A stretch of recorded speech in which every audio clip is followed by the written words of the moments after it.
Very good morning, everybody.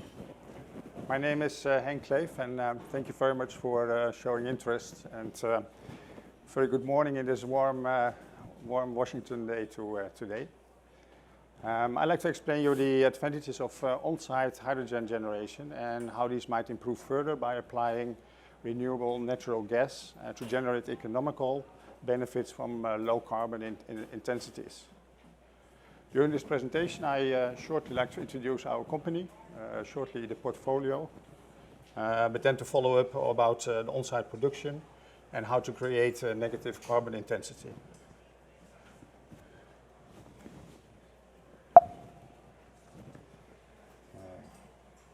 Sorry, and then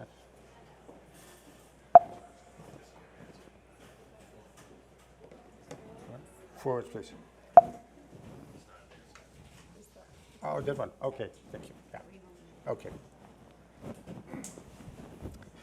Let me first shortly explain our company, HyGear. As HyGear, we are considered to be true pioneers in the hydrogen technology, especially for on-site production.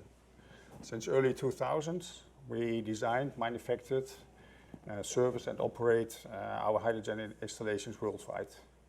And moreover, we are very active in the various European research projects of hydrogen.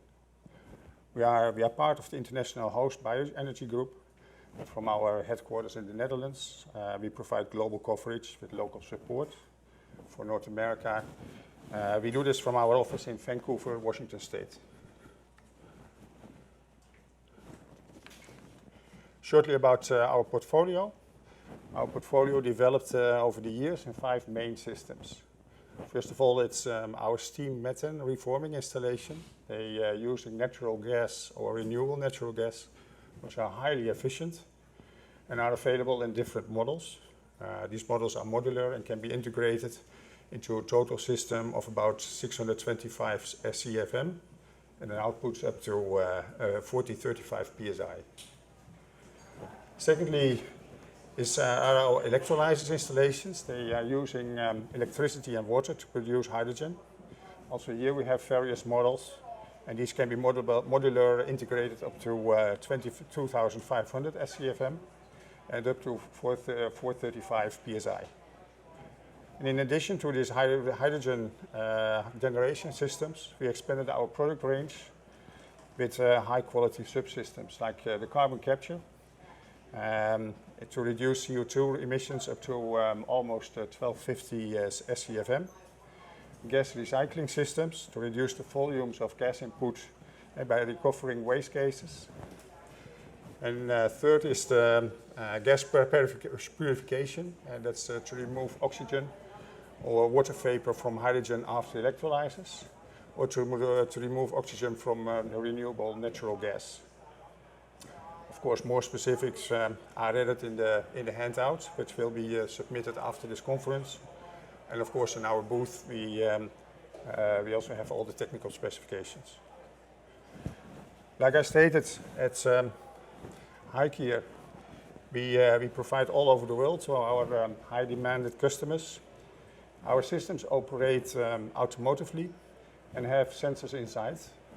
So upon customer request, we provide 24/7 monitoring from our central control room and provide service on site from regional offices. To explain a little bit more about the process of on-site production, we provide two systems. It's one with the steam methane reforming, and the other one is with electrolysis. If you see, it can be natural gas or renewable natural gas using our HyGear system. That will result in case, certainly if you use renewable natural gas, in already carbon negative biohydrogen.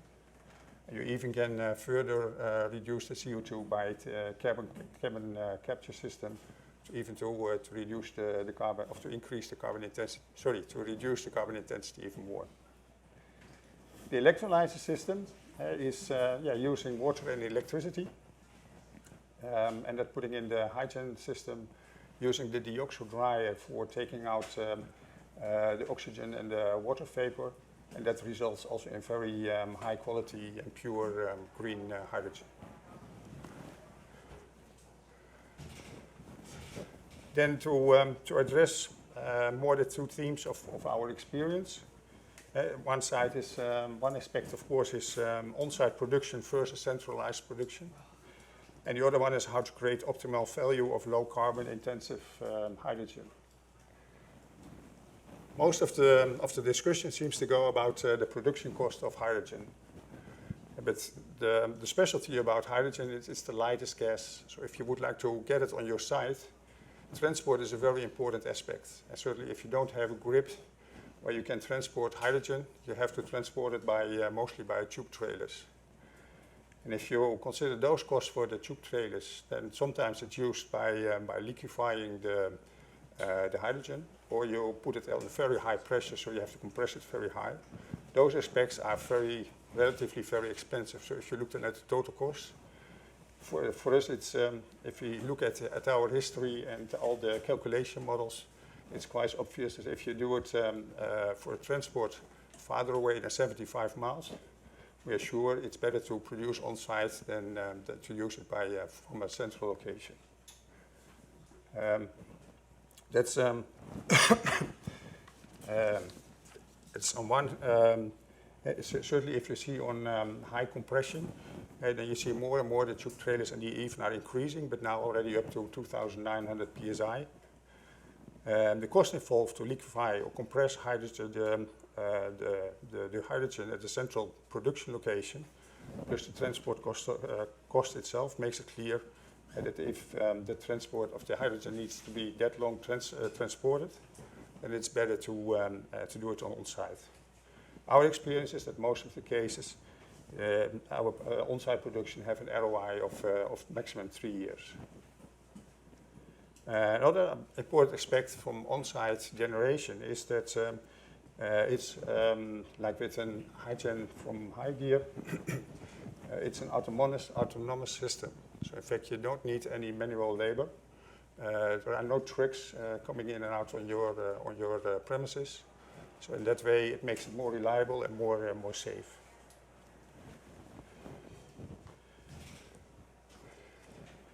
If you go about carbon intensity, there's of course a lot of discussion about green hydrogen, especially in Europe. And it looks a little bit strange that especially in Europe, there is a shortage of capacity in the grids. And we are all focusing on hydrogen by electrolyzers.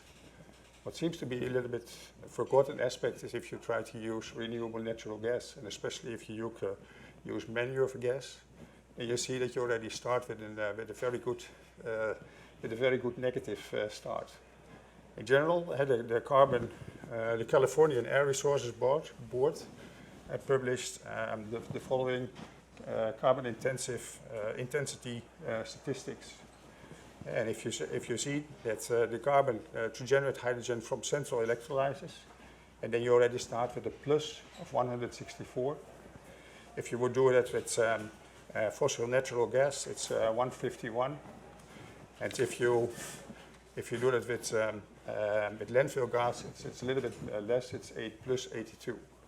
Solar energy is solar electrolysis is considered to be 0.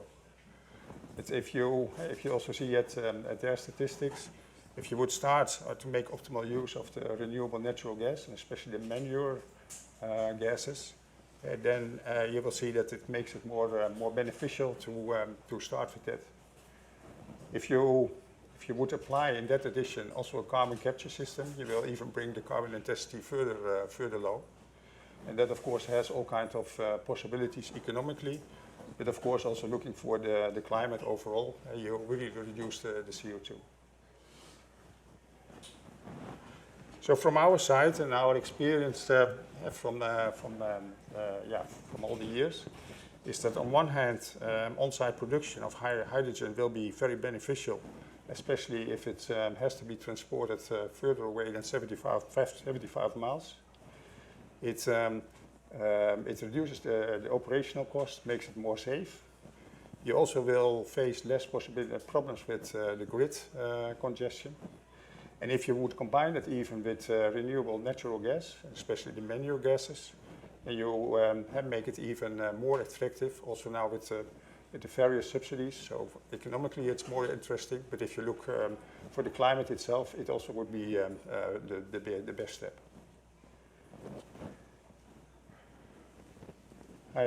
We are here for 2 days. Yeah, that's stand A9. So everybody is welcome. If you have any additional questions, feel free to step by. We are pleased to provide you further information. Are there perhaps already any questions right now? Yes. Hi, my name is Opoluwa. I'm with Washington Gas, and interesting presentation. I was just wondering if the biogas directly can be connected to any of your systems, or it has to go through the renewable natural gas processing. Okay. Good question. Now, there is a kind of an upgrade process involved, but there are also possibilities for. Yeah, but feel free to step by. Yeah. Any other questions? Then I thank you very much.